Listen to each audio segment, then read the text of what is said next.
Today we're continuing our mailbag segment with some more real-life scenarios to talk through. We're going to talk about finding malpractice insurance options after a large claim payment, moonlighting during fellowship and then transitioning to full-time practice, and switching agents mid-quote process.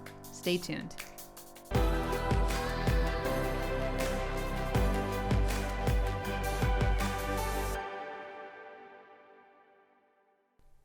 Welcome to Malpractice Insights, the show dedicated to helping healthcare professionals understand medical malpractice insurance and providing you with the solutions you need so that you can get back to the work of practicing good medicine.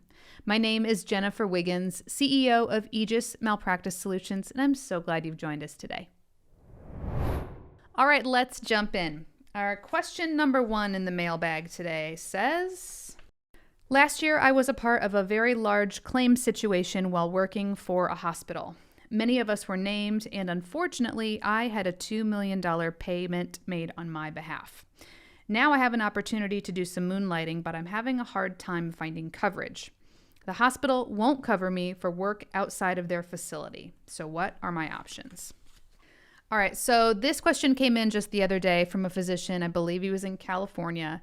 So a very common situation where there's a big hospital-related claim and lots of providers get swept into it. And so for him, he got, I think it was a $2 million loss on his behalf, and that really can sting. So for never having any claims before, that can really be problematic. So, it's one thing for doctors to have a few nuisance claims or even a few small payments, but to have something over $1 million sometimes does cause issues when you go to try to find new coverage going forward. So this doctor is looking to do some moonlighting. He has an opportunity to do some other work outside of the hospital, but now nobody will cover him. So what are his options? So he's right in that the hospital can't cover this for him. Most hospitals will only cover for the work that's done at their facility. So if you're doing anything outside of the work for them, you've got to get your own policy. So the first thing that we're going to do for this doctor is take a second look at all of the regular standard market options.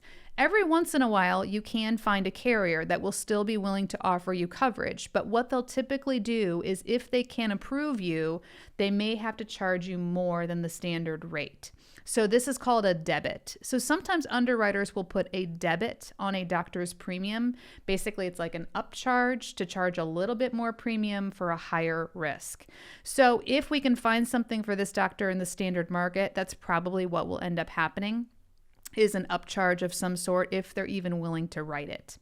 If we strike out with all of the standard market carriers, then the next option for this doctor will be to go to the secondary market. So we've talked about this before on the podcast. Sometimes it's called the non-standard market. Sometimes we call it the secondary market. It's also referred to as the E&S market, which is excess and surplus lines. So basically, this is the market of carriers for hard to place business. So doctors who have had a claim, doctors who have had drug or alcohol issues or license issues, or even doctors that are doing really high-risk procedures that other companies don't want to cover, they generally have to get insurance through the non-standard market. So again, if we strike out on the first tier of carriers, then we'll look at non-standard. That's probably where this doctor will end up, but it's still worth the exercise to just check and see what all the available options are first. Now, one quick note for him on the non-standard options. So he will be able to find something. So one of his concerns was, will anybody even cover me? The answer is yes, everything can be insured for a price. The question is, are you going to be willing to pay the price that they're going to charge you? So there will for sure be at least one carrier who can pick this up for him. The question is going to be, does he want to pay the premium that they're going to charge him? So as we've talked about before, and I think you can go back and read some old episodes or watch some old videos, the non-standard market is fine. It's kind of a rehab period. Ideally for this doctor, even if he has to get a non-standard policy, we would only want to keep him there for 3 to 5 years. And as soon as possible, we would want to try to convert him out because the coverage is just going to be better and the premiums will be much more affordable getting him out of the non-standard market. Okay. Question number 2 in the mailbag says, hello, I am currently in a pain management fellowship, but I have a moonlighting opportunity, very part-time, to do some anesthesia work for a few months while I finish up my training. After I'm done with my fellowship, I plan on opening up my own private practice in pain management. What are my coverage options both now and after I'm done with my fellowship? All right, so this doctor is doing something very common in fellowship programs, which is he's trying to make a little extra money doing some moonlighting. So it's very common, and most of you know this, with pain management and anesthesia, they're kind of interchangeable. There's a lot of common procedures and training between those two. So he's a pain specialist, but he's moonlighting in anesthesia. So he is going to need to get a moonlighting policy for that work. And essentially, a moonlighting policy is just like a maximum part-time policy to cover him for the work he's doing while he's finishing up. So the first thing he'll want to do is go ahead and get some quotes and then get a policy in place for that part-time anesthesia moonlighting work. I think he finishes training in July, if I remember this correctly from our conversation. So essentially, he'll carry that policy from now until June or July. And then when he finishes his training and he's ready to open up his private practice, here's the nice part.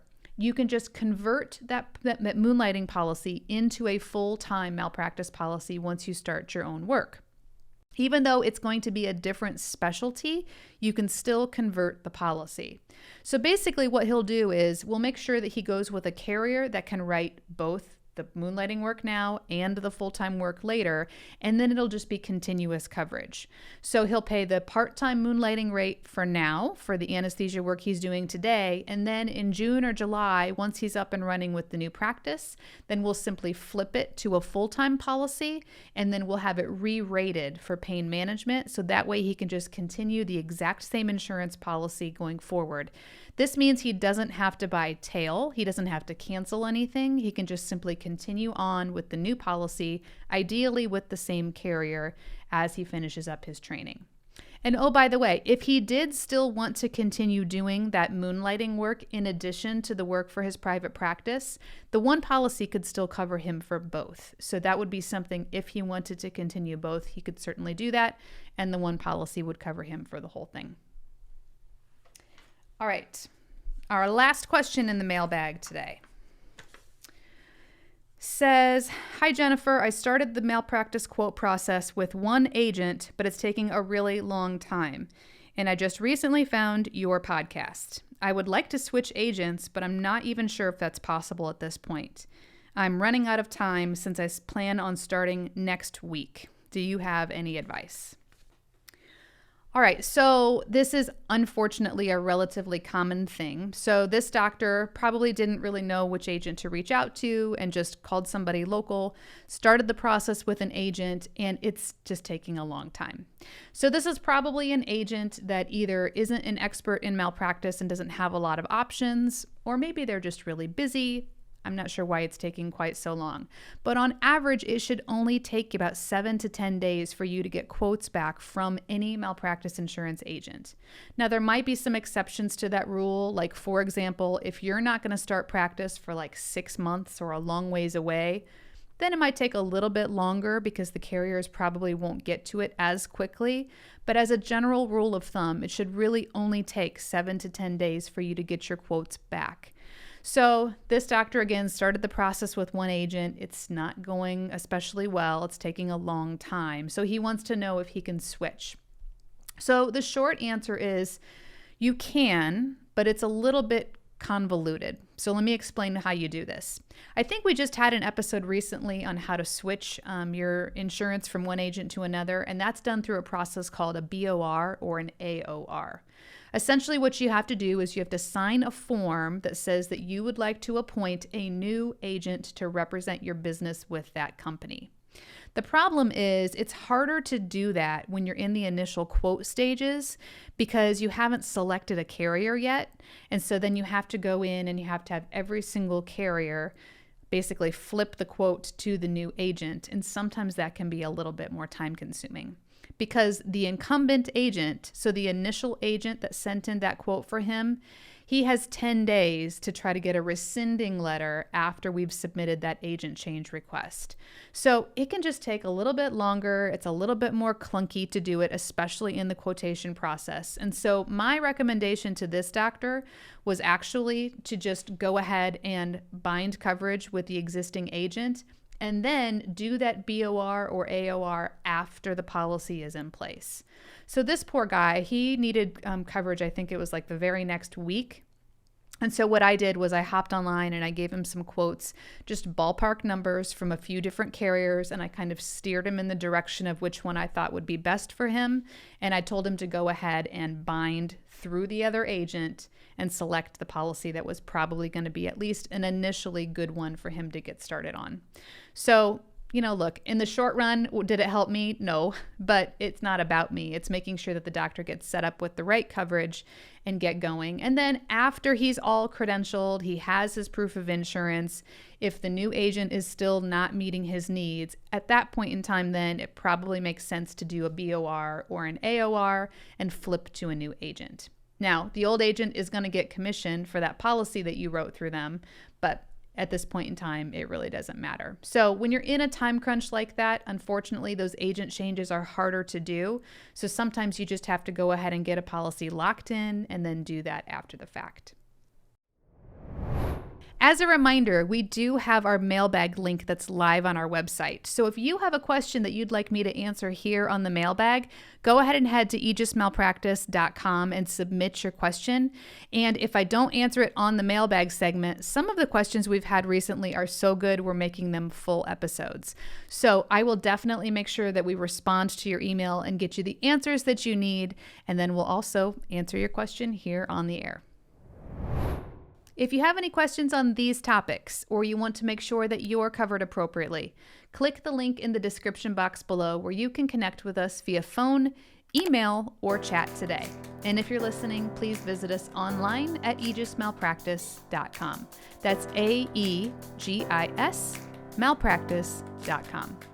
And don't forget to give us a like and please leave a review. Your feedback and support helps us to reach more people, and we're so grateful for your clicks and your kind words.